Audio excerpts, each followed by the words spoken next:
करते हैं हम आज का अपना क्लास। आशा है आपने अंक गणित के पहले के सारे एपिसोड्स देखे होंगे और अगर नहीं देखा है तो ज़रूर देखें, बहुत कुछ आपको सीखने जानने को मिलेगा।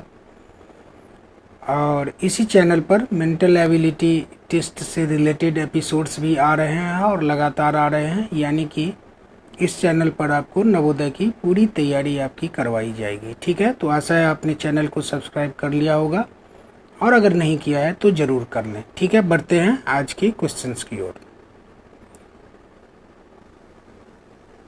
तो आज का हमारा पहला क्वेश्चन है, what is the sum of the smallest 5 digit number and the largest 6 digit number.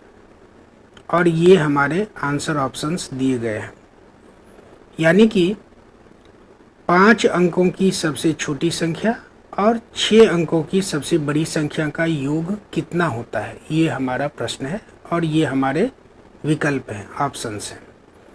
इसको सॉल्व करते हैं। तो सबसे छोटी संख्या आप कैसे लिखते हो? जब कभी आपसे पूछा जाए कि इतने अंकों की छोटी संख्या लिखो, जैसे 3 अंकों की छोटी संख्या लिखो, तो उसमें पहला डिजिट आप लिखोगे 1, ठीक है, और उसके बाद उस पर 2 डिजिट हमें 0 डाल देने हैं, यानी कि 1 0 0, 3 डिजिट हो गए। यानी कि 3 डिजिट की सबसे छोटी संख्या, यानी 3 अंकों की सबसे छोटी संख्या कौन सी होगी? 100। हमें यहाँ पर पूछा जा रहा है 5 अंकों की, यानी 5 डिजिट की सबसे छोटी संख्या। तो 5 डिजिट में पहला डिजिट या पहला अंक तो हमारा हो गया 1 और हमें पूरे करने हैं 5, तो बाकी के 4 हम 0 रख देंगे, तो 4 1 5 हो गया। अब ये हमारा तैयार है 5 अंकों की सबसे छोटी संख्या, 1 0 0 0 0। इसी तरह से जब हमें सबसे बड़ी संख्या पूछा जा रहा हो कि आप 5 डिजिट की सबसे बड़ी संख्या रखो, तो ये तो और आसान है, 5 बार 9 लिख लो। 4 डिजिट की सबसे बड़ी संख्या लिखो तो 4 बार 9 लिख लो। ये सब आपने छोटे क्लास में पढ़ा होगा। तो यहाँ पर 6 अंकों की सबसे बड़ी संख्या क्या होगी?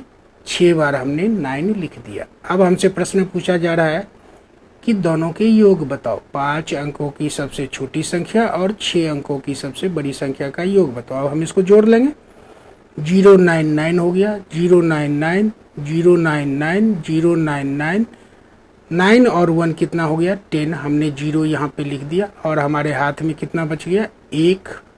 अब ये देखो 0 और 9, 0 इसलिए डाल दिया यहाँ पर कि जोड़ने में सुविधा हो और दोनों में ऊपर नीचे दोनों में अंकों की संख्या बराबर हो जाए, और कोई फर्क पड़ता नहीं इससे।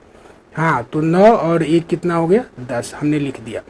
यानी कि इन दोनों का योग कितना होगा? 1 0 0 9 9 9 9। अब ये हमारे किस विकल्प में है? ये हमारे इस विकल्प में है, 1 0 0 9 9 9 9। तो हमारा आंसर क्या हुआ? 1। ठीक है दोस्तों, समझ रहे हो?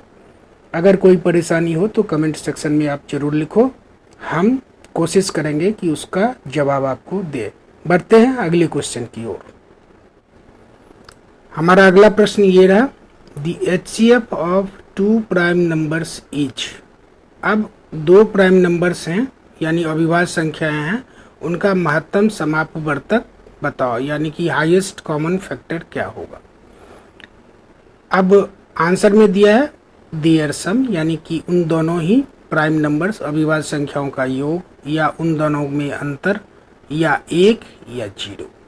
अब मान लेते हैं ये हमारे सामने 2 अविभाज्य संख्याएं हैं, 13 और 17। अविभाज्य संख्या किसको कहते हैं पता है? जो संख्या या तो 1 से विभाजित होती है या फिर खुद से ही विभाजित होती है, वो किसी और तीसरे नंबर से विभाजित नहीं होती। यानी कि उसके 2 फैक्टर्स कौन कौन होंगे? 1 और दूसरा वो संख्या खुद, यानी 1 और दूसरा वो संख्या खुद। 13 का कौन होगा? 1 और 13। इसी तरह से 17 का कौन होगा? 1 और 17। अब इस फैक्टर को हमने इस रूप में लिख लिया, 13 का हो गया 1 गुने 13, 17 का हो गया 1 गुने 17। अब इसमें सबसे बड़ी संख्या कौन है जो कॉमन है दोनों में? ये देखो, 1 से बड़ी संख्या कोई नहीं है जो 2 इन अविभाज्य संख्याओं के बीच में कॉमन हो, यानी कि 1 ही दोनों में कॉमन है। तो इसीलिए सबसे बड़ा उभयनिष्ठ, उभयनिष्ठ मतलब कॉमन, गुणक ही महत्तम समापवर्त यानी HCF यानी हाईएस्ट कॉमन फैक्टर होता है। इसीलिए इन दो या किसी भी दो प्राइम नंबर का अविभाज्य संख्या का HCF हमेशा क्या होगा, एक। क्यों? यहाँ एक ही दोनों में कॉमन है। तो अब आप समझ चुके होंगे हमारा आंसर क्या हो जाएगा, ये ऑप्शन नंबर 3। ठीक है, समझ रहे हो? बढ़े, चलो चलते हैं अगले क्वेश्चन की ओर। ये रहा हमारा आज का अगला question. The HCF of 180, 384 and 144 each. 4 option हैं, 36, 12, 24, 4। यानी कि 180, 384 और 144 का महत्तम समापवर्ती कौन सा इनमें से होगा, 36, 12, 24 या फिर 4। अब इस प्रश्न को हम लोग हल करना शुरू करते हैं। तो सबसे पहले 180 के हम फैक्टर्स निकाल लेते हैं। हमने निकाल लिया, 180 को 2 से काटा 90, 90 को 2 से 45, फिर 2 से नहीं कटेगा तो 3 से काटा 15 और 15 3 से 5 से विभाजित हो गया। तो अब हमारा इसका कॉमन फैक्टर, ये फैक्टर्स इसके क्या हुए, 2 गुने 2 गुने 3 गुने 3 गुने 5। इसी तरह से हमने 384 का निकाल लिया। ये रहा 2 से 192, फिर 2 से 96, फिर 2 से 48, फिर 2 से 24, फिर 2 से 12, फिर 2 से 6 और फिर ये बच गया 3। और इसका हमारा फैक्टर क्या हो गया, 2 गुने 2 गुने 2 गुने 2 गुने 2 गुने 2 गुने 2 गुने 3। अब फिर हमने इसी तरह से 144 का निकाल लिया। 2 से इसको डिवाइड किया 72, 72 को 2 से डिवाइड किया 36, फिर 36 को 2 से डिवाइड किया 18 और 18 को 2 से डिवाइड किया 9, 9 को 3 से डिवाइड किया 3। तो फैक्टर्स कौन कौन से हुए, 2 2 2 2 3 और 3।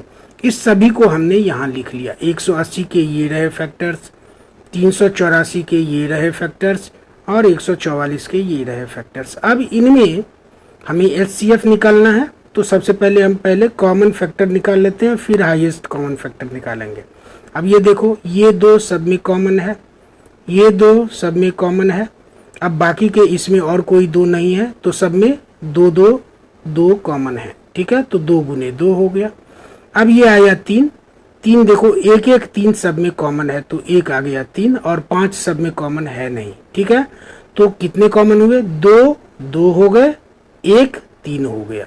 अब सबको हमने गुना कर लिया, यानी जितने कॉमन फैक्टर्स थे इन तीनों में सबको हमने गुना कर लिया। 2 गुने 2 गुने 3, तो कितना आया, 12। यानी कि हाईएस्ट कॉमन फैक्टर क्या होगा, यानी HCF क्या होगा, यानी महत्तम समापवर्त क्या होगा, ये देखो 12। तो हमारा आंसर क्या हुआ, 2। ठीक है, बढ़ते हैं अगले क्वेश्चन की ओर। Which expression results in a value greater than 1। ठीक है, कि निम्नलिखित में से कौन सा व्यंजक का मान या किस व्यंजक का मान इन चारों में से 1 से बड़ा है। ठीक है, चलो हम इसको सॉल्व करके देखते हैं। 1/2 जोड़ 1/3, अगर इसको तुम सॉल्व करोगे तो ये क्या आएगा, 3 जोड़ 2, ये देखो 3 गुने 2 बराबर 6 हो गया। और इधर से आ गया 3 गुने 1 3 और 2 गुने 1 2, तो 3 2 5/6। 5/6 1 से छोटा होगा, क्यों, ऊपर वाला नीचे वाले से जब छोटा होता है तो वो हमेशा उसका मान क्या होगा, 1 से कम होगा। 1 से अधिक होने के लिए जरूरी है कि ऊपर वाले का मान नीचे वाले से बड़ा होना चाहिए, अंश का मान हर से बड़ा होना चाहिए। ठीक है, अब चलो 1/2 घटे 1/3, तो फिर यहाँ पर हमने इसको मल्टीप्लाई किया, 3 दूनी 6। अब 3 और 1 को गुना किया तो 3 और बीच में ये घटे का चिन्ह डाल दिया, 3 घटे और 2 और 1 को गुना किया तो 2, तो 3 - 2 बराबर हो गया 1, 1/6। ये भी 1 से कम हो जाएगा।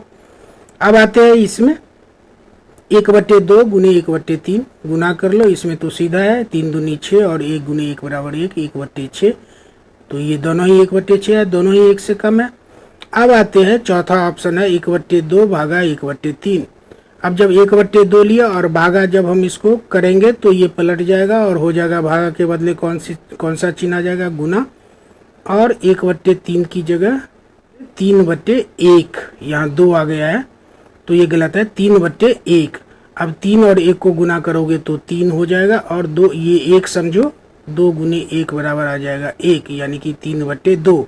अब इसको भिन्न में तोड़ दो तो आ जाएगा 1 पूर्णांक 1/2, तो 1 ये खुद है और उससे ये कितना बड़ा है, 1/2, आधा बड़ा है। ये हो गया 1.5 जो 1 से बड़ा है। तो इसीलिए हमारा आंसर क्या होगा, ये आंसर नंबर 4। ठीक है दोस्तों, बढ़ते हैं अगले क्वेश्चन की ओर। ये रहा हमारा अगला और आज का अंतिम question. Which of the following is not equal to 18? यानी कि निम्नलिखित में से कौन 18 के बराबर नहीं है। नीचे दिए गए विकल्पों में से अगर इनको हम हल करें तो कौन 18 के बराबर नहीं है। ठीक है, अब हम इसको हल करना शुरू करते हैं। तो पहला हमारा क्या है, 12 + 8 - 2, 12 जोड़ 8 घटे 2। अब 8 में से 2 घटाओगे तो कितना आएगा, 6, और उसको 12 में जोड़ोगे तो कितना आएगा, 18। दूसरा है 14 घटे 7 + 11। अब 14 में से 7 घटाओगे तो कितना बचा, 7, और उसमें 1 जोड़ोगे तो कितना, 11 जोड़ोगे तो कितना आएगा, 18।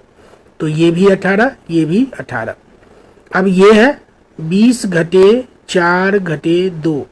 अब 4 घटे, यहाँ पर देखो 4 घटे 2 करोगे तो कितना आएगा, 2, और उस 2 को कहाँ हम 20 में से घटाएंगे तो 20 - 2 = 18। यानी कि ये तीनों ही 18 18 18 है। तो चौथा क्या है, 23 घटे 4, ये देखो 23 घटे 4 घटे 3 जोड़ 6। तो 23 में से 4 घटाओगे तो कितना आएगा, 19, और 3 और 6 को जोड़ोगे तो कितना आएगा, 9। तो 19 में से हम 9 को क्या करेंगे, घटा देंगे। ठीक है, तो कितना आएगा, 10। अब ये 10 क्या है, 18 से कम है। ठीक है, और हमारा क्वेश्चन ये नहीं है कि कम कौन सा होगा, हमारा क्वेश्चन है कि कौन 18 के इक्वल नहीं है। तो ये 18 के इक्वल नहीं है, तो इसीलिए ये हमारा आंसर क्या होगा, ऑप्शन नंबर 3। ठीक है दोस्तों, आशा है आप लोगों को मजा आया होगा, आप लोगों ने हमारे साथ पढ़ के कुछ सीखा होगा। अगर आपने कुछ सीखा है तो हमारे इस चैनल को आप लोग जरूर सब्सक्राइब करें। मिलते हैं फिर अगले क्लास में, तब तक के लिए धन्यवाद आप लोगों का।